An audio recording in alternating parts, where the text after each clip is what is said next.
એકદમ સોફ્ટ રૂ જેવા પોચા અને સ્વાદ તો એવો કે એકવાર બનાવીને ખાશો તો મોઢામાંથી સ્વાદ જ નહીં જાય અને વારે વાર બનાવીને ખાવાનું મન થશે। જય માતાજી, કેમ છો બધા?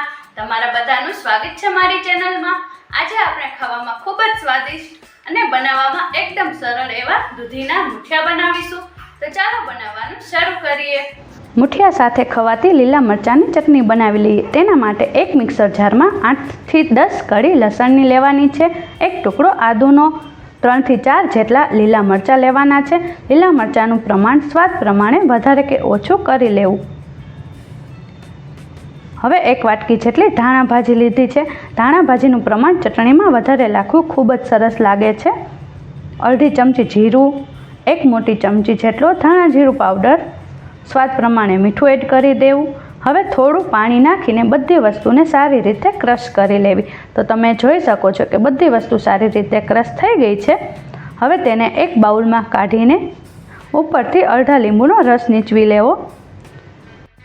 બધી વસ્તુને સારી રીતે મિક્સ કરી દેવી। તો તમે જોઈ શકો છો કે આપણી એકદમ ચટપટી અને લીલી ચટણી બનીને તૈયાર થઈ ગઈ છે। આ ચટણીને તમે મુઠિયા સિવાય થેપલા, પરોઠા, આલુ પરોઠા, સમોસા કે જો જમવામાં પણ સાથે રાખશો તો જમવાનો સ્વાદ ડબલ થઈ જશે। હવે મુઠિયામાં નાખવાનો સિક્રેટ મસાલો બનાવી લઈએ। તેના માટે એક ખાયણીમાં 7 થી 8 કળી લસણની, અડધો ટુકડો આદુ, 2 લીલા મરચાં, અડધી ચમચી જીરું, બધી વસ્તુ સારી રીતે ક્રશ થઈ જાય તેના માટે અડધી ચમચી મીઠું એડ કરી બધી વસ્તુને સારી રીતે ખાંડી લેવાની છે। ખાયણીની જગ્યાએ તમે મિક્સરમાં પણ ક્રશ કરી શકો છો, પરંતુ આ રીતે પેસ્ટ બનાવવાથી મસાલાનો સ્વાદ બમણો થઈ જાય છે। તો તમે જોઈ શકો છો કે બધી વસ્તુ સારી રીતે ખંડાઈ ગઈ છે। હવે આપણે મુઠિયાનો લોટ બાંધી લઈએ। તેના માટે એક બાઉલમાં અડધી દૂધીને ખમણીની મદદથી ખમણીને બધું પાણી કાઢીને લીધી છે। 2 વાટકી જેટલો બાજરાનો લોટ, અડધી વાટકી ઘઉંનો લોટ, અડધી વાટકી ચણાનો લોટ અને આપણે જે મસાલો ખાંડીને રાખ્યો છે તે એડ કરી દઈશું। 1 કપ જેટલી ધાણા ભાજી, 1 ચમચી કસૂરી મેથી લીધી છે। જો તમારી પાસે લીલી મેથી અવેલેબલ હોય તો તે લેવી। 1 મોટી ચમચી ધાણા જીરું પાવડર, 1 ચમચી હળદર, અડધી ચમચી અજમાને હાથની મદદથી આ રીતે ક્રશ કરીને લેવા। સ્વાદ પ્રમાણે મીઠું એડ કરવું।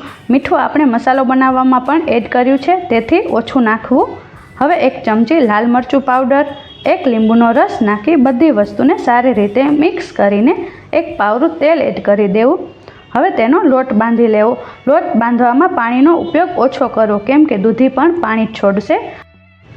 થોડું થોડું પાણી ઉમેરીને લોટ બાંધી લેશું। લોટને વધારે કઠણ કે ઢીલો નથી બાંધવાનો, મીડિયમ જ બાંધવાનો છે। તો લોટ બંધાઈ ગયો છે। હવે આપણે મુઠિયા બનાવશું। તેના માટે હાથને સહેજ તેલવાળા કરી લેવા અને થોડો લોટ લઈને આ રીતના મુઠિયા બનાવી લેવાના છે। મુઠિયાને વધારે જાડા ન રાખવા, નહીંતર ચડવામાં વાર લાગશે અને અંદરથી કાચા પણ રહેશે। તો બધા મુઠિયા આ જ રીતે બનાવીને તૈયાર કરી લેશું।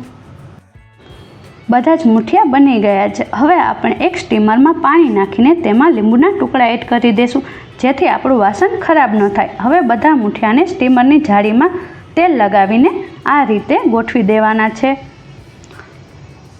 તો મુઠિયાની વચ્ચે થોડી થોડી જગ્યા રહે તે રીતે ગોઠવવાના છે, જેથી આપણા મુઠિયા જલ્દી ચડી જાય અને કાચા પણ ન રહે। હવે ઢાંકણું બંધ કરીને 10 થી 15 મિનિટ જેટલું ચડવા દેવાનું છે।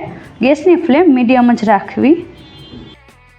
હવે ઢાંકણ ખોલીને જોઈ લઈએ તો મુઠિયા એકદમ સારી રીતે ચડી ગયા છે।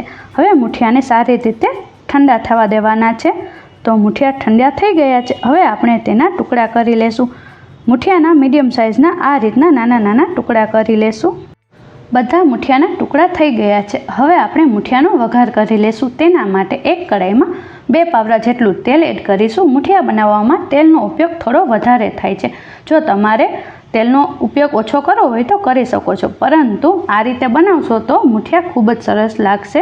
હવે આપણું તેલ આવી ગયું છે, તો અડધી ચમચી મેથી દાણા એડ કરીશું, અડધી ચમચી રાઈ, અડધી ચમચી જીરું, અડધી ચમચી હિંગ અને 1 ચમચી જેટલા તલ એડ કરી દઈશું। હવે 1 મરચાંની લાંબી સ્લાઇસ કરીને નાખવી અને 2 ડાળખી જેટલા મીઠા લીમડાના પાન એડ કરીશું અને ચપટી જેટલી હળદર નાખીને આપણે જે મુઠિયાના ટુકડા કરીને રાખ્યા છે તે એડ કરી દઈશું। તો મુઠિયાને વઘારમાં સારી રીતે મિક્સ કરી લેશું. આ સ્ટેપ ખૂબ જ મહત્ત્વનો છે. આનાથી જ મુઠિયાનો સ્વાદ સારો આવે છે. હવે 1 ચમચી નાળિયેરનું ખમણ એડ કરીશું. 1 ચમચી ખાંડ નાખી દેશું. બધી વસ્તુને સારી રીતે મિક્સ કરીને 1 મિનિટ સુધી ઢાંકીને ધીમી ગેસની ફ્લેમ ઉપર ચડવા દેશું, જેથી કરીને બધા મસાલાની ફ્લેવર મુઠિયામાં સારી રીતે આવી જાય. હવે કઢાઈનું ઢાંકણ ખોલીને જોઈ લઈએ.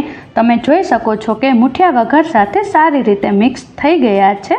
આ સમયે ભૂખ લાગી જાય એવી મુઠિયાની સુગંધ આવે છે. હવે ઉપરથી ધાણા ભાજી નાખી દઈશું. તો સ્વાદમાં સુપર અને બધા જ ગુજરાતીઓના મનપસંદ એવા ટેસ્ટી મુઠિયા બનીને તૈયાર થઈ ગયા છે. હવે આપણે મુઠિયાને સર્વ કરી લેશું. આપણે જે ચટણી બનાવીને રાખી હતી તેની સાથે મુઠિયાને સર્વ કરી લેશું, અથવા તો તમે ચા સાથે પણ આ મુઠિયા ખાઈ શકો છો. ખૂબ જ સરસ લાગે છે. મારી આજની રેસીપી જો તમને પસંદ આવી હોય તો મારી ચેનલને લાઈક અને શેર જરૂરથી કરજો. અને હા, જો મારી ચેનલને સબસ્ક્રાઇબ ન કરી હોય તો જરૂરથી કરી દેજો. ફરી મળીશું એક નવી રેસીપી સાથે. આવજો.